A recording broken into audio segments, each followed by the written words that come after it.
Graitec stairs and railings, special part post railing. In this tutorial, we are working in advanced steel and looking at the Graitec steel stairs and railings tools. The focus is the special part post railing macro, which allows you to create railings using predefined or pre-manufactured posts. These posts are typically special parts, such as cast or machined components supplied by different manufacturers for specific railing applications. The workflow is similar to the one we use in our normal standard railing macro. You have the option to set points, beams, or lines.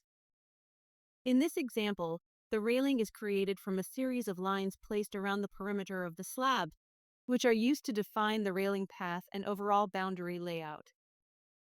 You can continue selecting the required lines and arcs to define and generate the complete railing boundary for this particular example.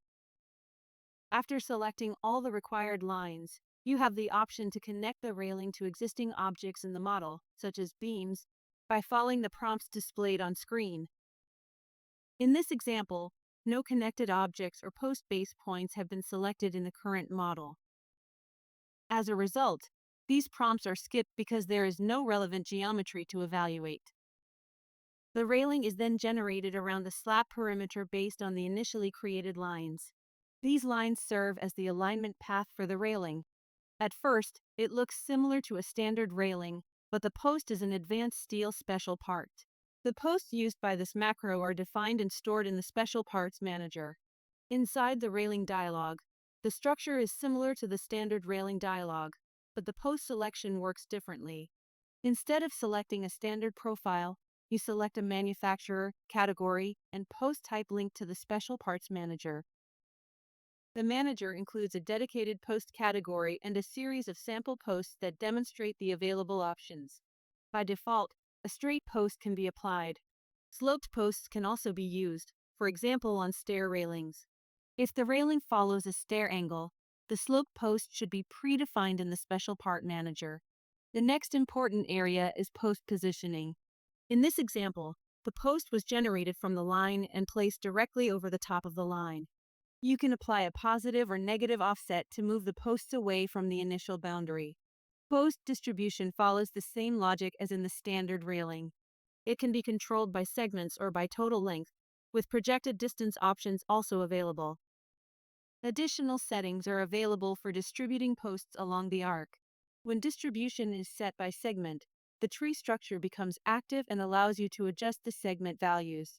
You can also move posts locally, using the same functionality available in the standard railing macro. A specific difference is the use of post cross-sections.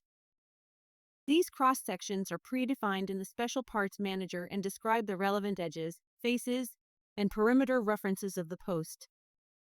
This information is used by other options, such as splitting rails or cutting rails back.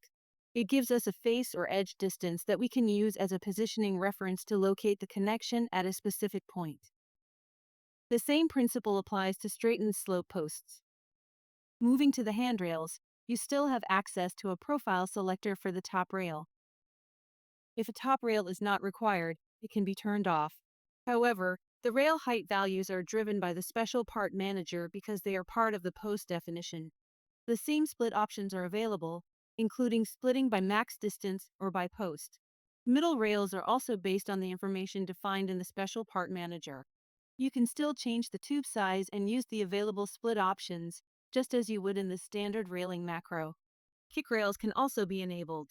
Once activated, the kick rail appears in the model, and the available options are similar to those in the standard railing macro. The macro also provides ending type options. In this example, we can see a gap between the railing sections. Depending on the rail element being edited, you can define the appropriate connection. For example, you can apply looper turns, bent ends, or elbows. Depending on the selected ending type, the corresponding options are available here. End caps are not used in this example, but they can be enabled when supported by the chosen ending type. Infill options are available as well, including pickets and panels, allowing you to select the most appropriate infill type to suit your project requirements. These behave similarly to the standard railing macro. However, for some infill types, Post cross-section information may be required so that the macro can determine where the pickets or panels should start. A grab rail can also be added. When enabled, the grab rail is introduced into the macro with its associated options, including endings, connectors, and positioning controls. This operates independently of the railing and is not predefined in the Special Part Manager. Another important area is base connections. In this example, a base connection is available because it has been predefined in the Special Part Manager. In this case, the macro displays the available connection settings in the related tabs. You can change the connector type, such as welds, bolts, or anchors. The default option is bolts, set to a particular size.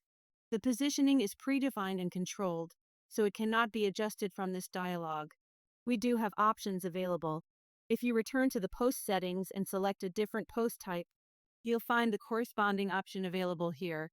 If the selected post does not include a predefined base plate, the macro can provide access to standard base plate options. Also, you have options to access the new feature multi-part base plate.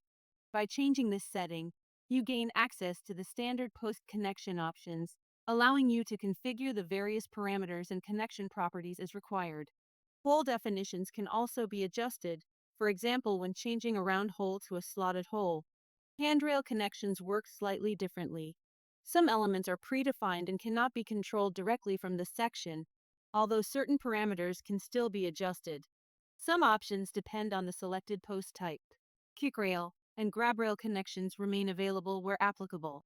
For handrail to handrail connections, options such as bent, elbows, or swan necks can be used, especially in sloped railing configurations.